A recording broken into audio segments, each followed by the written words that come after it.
大家好，我係阿米啊，歡迎大家翻到嚟低成本模型小教室。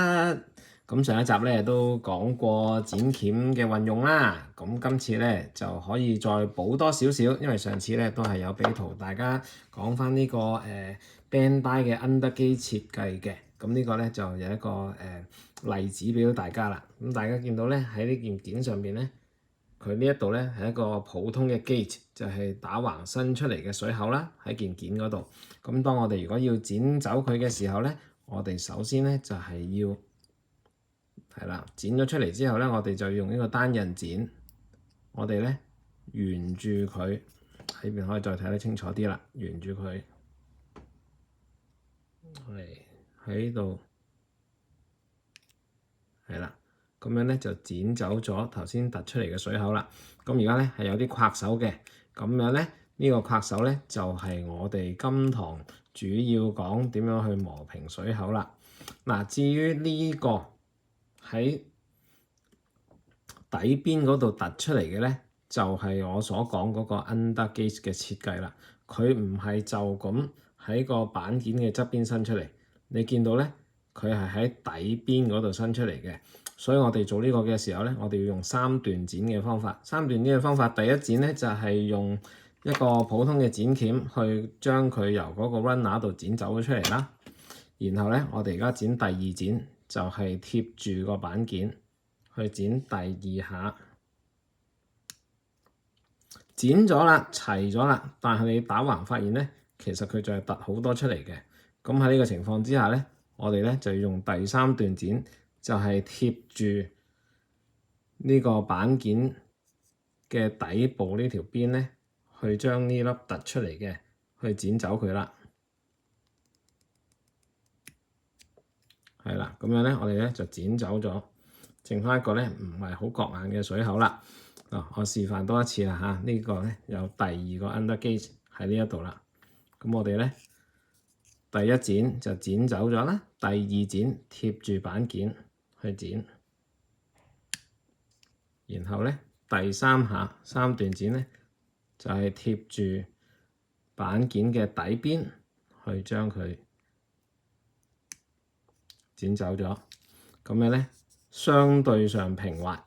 咁樣如果唔打算打磨嘅話咧，就會見到其實咧就已經唔係好覺眼嘅啦。咁但係如果再加多少少打磨功夫嘅話咧，就會更加靚啦。呢個咧就係三段剪。咁跟住我哋落嚟咧就講點樣用呢個打磨板啦。點解我哋需要逐層打磨上去咧？好簡單嘅啫。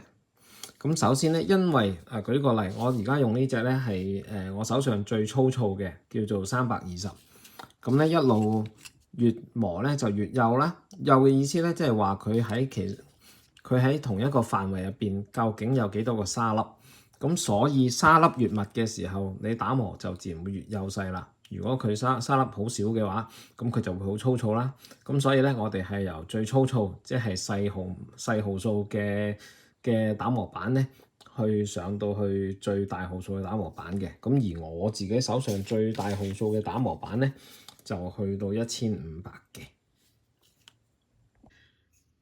而打磨嘅目的咧，當然係要磨走個水口啦。咁點解我唔一開始就用個大 number 嘅磨完佢，咁咪又滑又靚咯？咁樣咧，因為咧大號碼嘅打磨板咧，佢因為太過幼細嘅時候咧，佢係唔能夠對付一啲你直情係摸得到嘅水口嘅。咁所以咧，一開始嘅時候咧，我哋咧係需要用最細號碼、最粗糙嘅打磨板咧去磨走佢嘅。嗱，咁呢個咧就係我哋磨嘅方法啦。咁咧用最粗糙嘅打磨板，我哋嘅目的咧就係為咗磨走水口。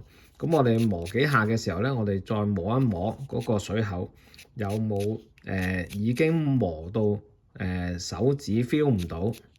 係啦，咁呢個咧基本上就係我哋嘅要求啦，已經係或者指甲刮下都已經冇嘢突出嚟咧，咁呢個咧就係我哋第一級打磨嘅時候嘅目標啦。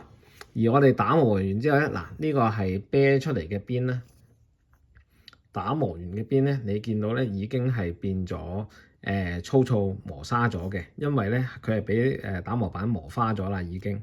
咁呢個磨花咗點算啊？其實呢個磨花咗咧，我哋就係用更加高號數嘅打磨板咧，去將佢嘅粗糙打磨板造成嘅刮痕咧，去磨翻走佢，令佢變成更加幼細嘅刮痕。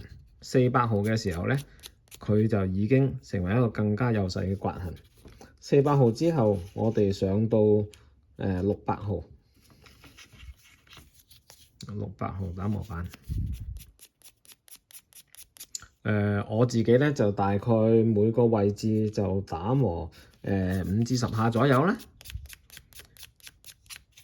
係啦，咁咧如果佢係一個平面嘅話咧，就盡量按翻個平面個角度去磨，就唔好改變咗佢嗰個平面嘅角度啦。而家去到800啦，好800之後咧，我係1000嘅打磨板。去到1000嘅時候咧，你會見到呢條邊咧已經開始再反翻光㗎啦。呢個係佢啤出嚟嘅邊啦。呢一條咧係我磨完嘅邊啦，係啦。咁當我去到1500嘅時候，1500嘅時候咧，你見到咧佢已經係塊打磨板都已經滑到反光㗎啦。咁所以咧，你都你摸落去亦都唔覺得佢粗糙㗎。其實咧，好似揸住張紙去磨嘢咁嘅，你感覺上咁，但係咧佢就已經係打磨咗。咁你見到咧，因為你由細冧把磨對大冧把嘅時候咧，佢已經做得到超幼細。咁咧，然後你突出嚟嗰個部分咧已經唔見咗啦。咁亦都咧將頭先嗰啲刮痕咧已經磨走咗，去翻一個平面啦。咁打磨嘅期間咧，佢會有粉出嚟啦。咁所以有需要嘅話，你可以戴住口罩嚟做啦。咁同埋咧為免啲粉影響跟住嘅步驟咧，我哋咧會攞個舊牙刷咧去刷翻走板件上邊嘅粉塵嘅。咁一陣間我哋要做噴油啊或者其他嘅工序嘅時候咧，都唔會俾我哋留喺度嗰啲碎屑咧去影響啦。同大家講完應該點樣打磨之後咧，都要同大家講下有啲咩應該要避免啦。咁其實咧呢一個位置咧，其實佢原本呢度咧就係有個 underglaze 嘅，咁咧都已經磨走咗啦。咁你見到咧打磨嘅時候咧，有時難免咧就會令到佢啲角咧會有少少磨到冇原本嘅時候咁 sharp 嘅。你見到右邊咧係冇咁 sharp 少少嘅，雖然到時唔會好覺眼啦。咁所以留意應該做嘅時候咧，就係當我哋打磨尤其我哋啲所謂打磨板，其實佢都係一塊海綿，佢可以調校角度啊，等你可以打磨啲有彎度嘅地方啦。咁但係當我哋打磨一個平面嘅時候咧，我哋一來可以用硬嘅打磨板啦。如果我哋用呢種軟身嘅打磨板嘅時候咧，我哋都要好留意個角度係咁樣去打磨，而唔好斜咗咁樣去打磨啦。如果咁樣斜咗去打磨嘅時候咧，我哋就會出現一個削咗個角啊，令到個角變圓嘅情況。呢都唔係我哋想見到嘅。而舉個例，一啲兩邊左右夾嘅夾口，佢嘅水口咧，好似呢一個位置咁樣啦。佢呢度其實呢度隱約都見到有一個水口位置啦。佢唔係 underglaze嘅，因為為咗容易做無縫咧，band die 唔會喺呢啲位置做 underglaze嘅。如果需要解釋嘅話咧，可以再問我下一集再講啊嚇。如果呢一件件呢兩件件你係分開去打磨嘅話咧，佢係有機會兩邊都削咗少少角，就令到佢夾埋嘅時候咧有少少凹咗入去嘅情況。點樣凹入去咧？咁我而家試下用畫圖嚟誇張啲嘅方法咧去形容俾大家啦。舉個例，一個半圓形嘅 pass， 佢突出嚟呢個係水口啦。咁我亦都誇張咗個水口。你磨之前即係誇張咗，你到時磨嘅時候唔會真係突咁多出嚟啦。咁例如呢度係水口啦，咁你打磨完之後咧，佢係會變得圓滑嘅。咁你打磨走個水口嘅時候咧，你會將嗰個尖角咧都會磨走咗少少嘅。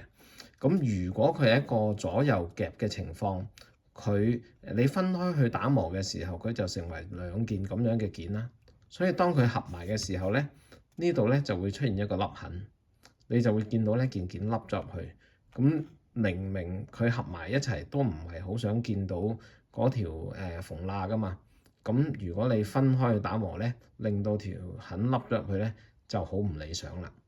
咁所以理想嘅做法咧，會係你打磨之前剪好水口啦，將佢先組合咗，先至一件件咁樣去進行打磨，去磨走呢個水口積。咁咧，佢呢個咧磨完之後咧，就會成為一個平滑嘅表面，就一塊過，咁咧就好順咁樣去做得到啦。當然呢個係我哋唔做無縫處理嘅情況之下嘅情況啦。而且舉個例，呢一種咁嘅夾口咧，我哋係會喺做完之後咧，其實佢有少少醜嘅情況啦。咁所以咧，我哋咧都會將佢盡量可以嘅話，都將佢扭去一個冇咁覺眼嘅角度。所以咧望嘅時候離遠睇咧係唔會留意到個夾口嘅，咁樣咧就能夠避免呢個情況啦。咁呢個咧就大概係我哋學做打磨嘅時候，以上就係我哋要留意嘅重點啦。咁所以希望可以幫到大家做模型嘅時候咧，可以練下手做得更加好嘅。如果大家再有問題嘅話咧，都可以留言去問啦，或者大家有大師喺度嘅，都可以咧留個言去分享下你哋點樣做，亦都分享等大家一齊咧去學做得更加好嘅模型嘅手工啦咁樣。咁啊，如果大家鍾意呢條片嘅話，可以 CLSS 啦，咁啊可以like 下呢條片。咁啊上一條片有過百個 like 啦，已經，我都好多謝大家。過百個人睇咗，我唔知有幾多個 like，唔緊要啦，係啦，咁樣多謝大家繼續支持啦。咁我哋下一堂再見啦，拜拜。